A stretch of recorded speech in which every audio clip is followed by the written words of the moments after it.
Okay, hello. I'm Monica Montaño of MMA 21, and I found this painting displayed out in my living room, so I took it off now. So, as you can see, it's like a gold. It's a gold. It's really gold. This is a gold painting, and the story of this is that the co-worker of my dad gave this to him. It's from Taiwan. It's actually authentic. This is from National Palace Museum. So I did my research, and they have these gold paintings to make tribute to those paintings that they think are excellent. So this is based on a real Taiwanese painting, but they turn it into gold painting to make it's like an award. So probably this is a tribute, but this is made from gold, so this is real. And if you can and I made my research that Taiwanese paintings are actually influenced by the Japanese, because there was a period that the Japanese colonized Taiwan, and they introduced watercolor and oil painting. So yes, I thought the first thing I thought when I saw it is like it looks like a Japanese art. So yes, thank you.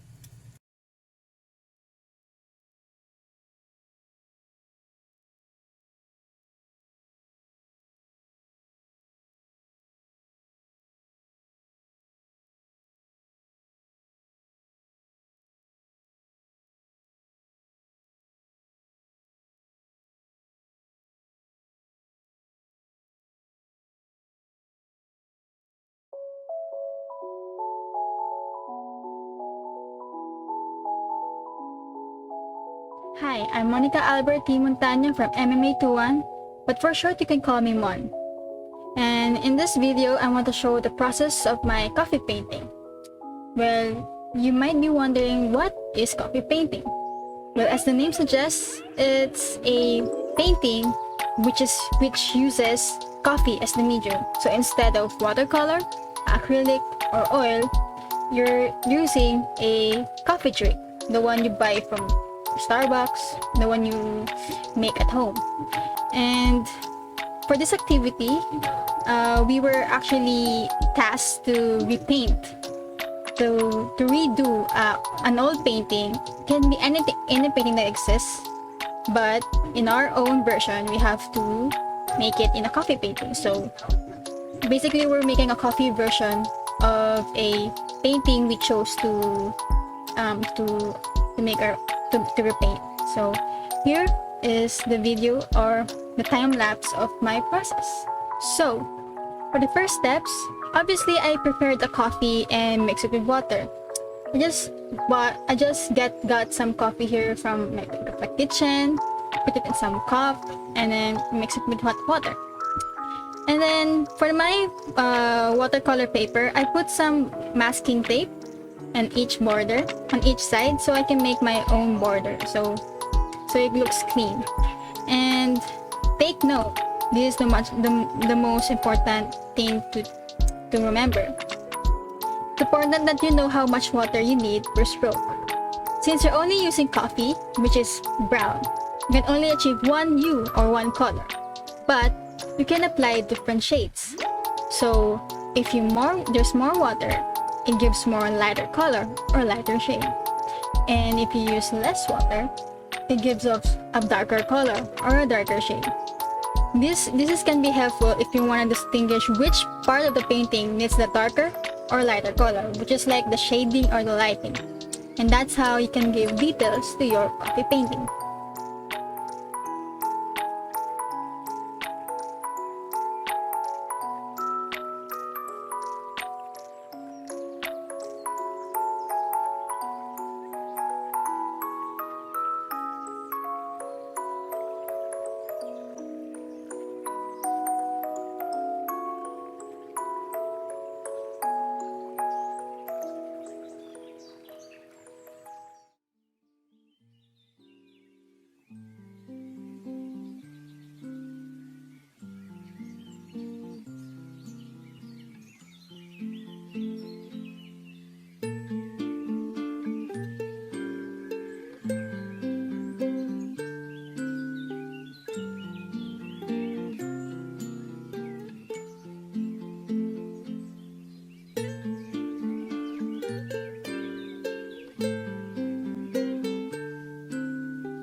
here's my full work.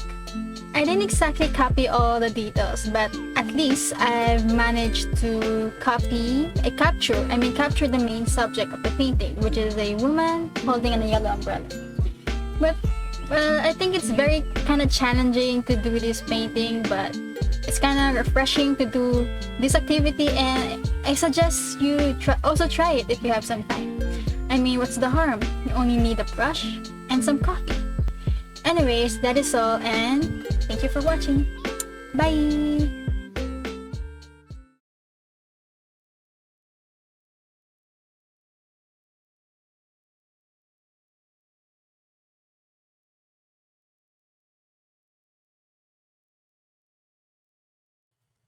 Good day, we are Team Krebe Petty. We have Chris and Samantha to explain our presentation.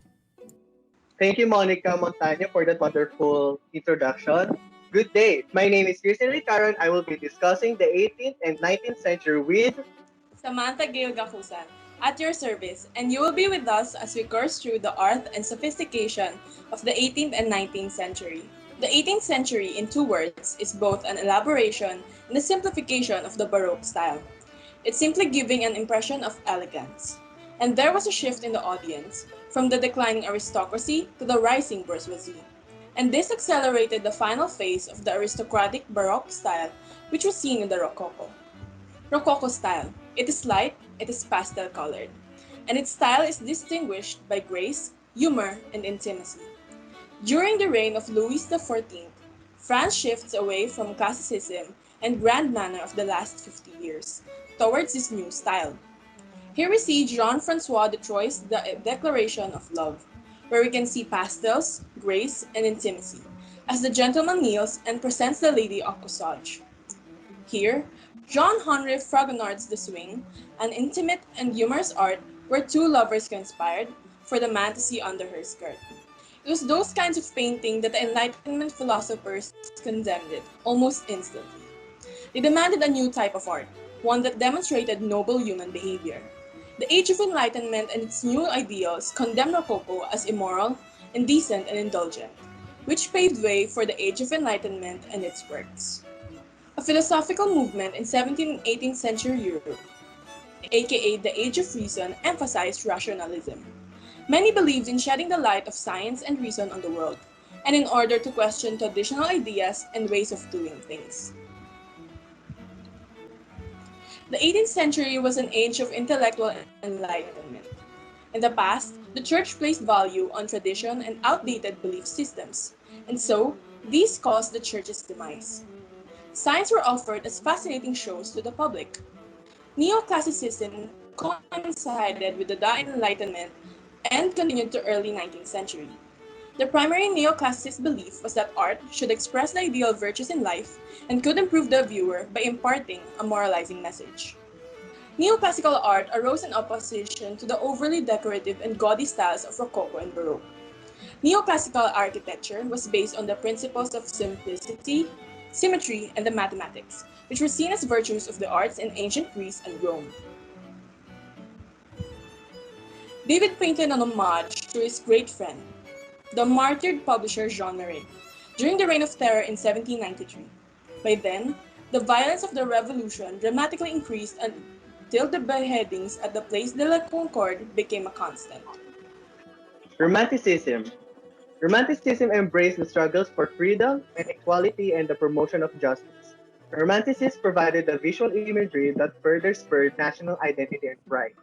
Romanticism was closely bound up with the newly found nationalism that swept many countries after the American Revolution. Liberty Leading the People is an oil painting by French artist Eugène Delacroix from 1830 commemorating the July Revolution in Paris. It served as a symbol of the July Revolution and justified insurrection. In this period, artistic patronage shifted increasingly towards the capitalist bourgeoisie and national academies, with a rising profile for art dealers and critics. At the same time, photography emerged as a means of documenting social realities of an art form accessible to non-elites. Modernism is defined as the period between 1850 and 1960. The Realist movement starts at the beginning and finishes with abstract expressionism. During that time, the Western world underwent tremendous transformation for traditional agrarian communities to modern societies with cities, factories, and mass transportation. The art of realism and the birth of photography were connected. They both sought to create images of everyday world. Photographers in the 19th century were pioneers in a new artistic endeavor, blurring the lines between art and technology. It was not until the invention of a light-sensitive surface by Frenchman Joseph Niepce that the basic principle of photography was born. Following Niepce, photographers tried a wide range of approaches. In 1839, the daguerreotype, a new procedure that drastically shortened exposure time. George Eastman finally developed the dry gelatin roll film in 1888, enabling the carrying of the film. Impressionist art movement emerged in Paris in the latter half of 1800s. They disregarded classical subjects in favor of modernism, pursuing works that reflect their movements. Impressionism highlighted plein air painting or painting houses. Impressionists rebelled against classical subject matter and embraced modernity, desiring to create works that reflected the world in which they lived. They disregarded classical subjects in favor of modernity, pursuing works that reflect their environment. Many artists were involved in the first exhibition of French Impressionist painting in 1874, which are Claude Monet, Pierre-Auguste Renoir, Camille Pissarro, Edgar Degas, Alfred Sisley, Henry Marie Raymond de la Toulouse-Lautrec. Cézanne famously stated, "I wish to redo posing from nature," referring to the essential ideas of painting from nature. Seurat established a scientific foundation for Impressionist light and color painting. Paul Gauguin kept the powerful light and color, but he abandoned nature painting in favor of fanciful subject matter. Vincent van Gogh's paintings were inspired by nature, but he developed a very distinctive style of color and brushwork that expressed his emotional response to the topic in his inner world. Let's thank our presenters for today, Chris Ecara and Samantha Gakusan, and our researchers, Monica Montaño, and I, Armina Liu, and of course, our PowerPoint maker, Carl Rose Gapol. To wrap up everything, we are again Team Kirby Petty, who presented the 18th and 19th century.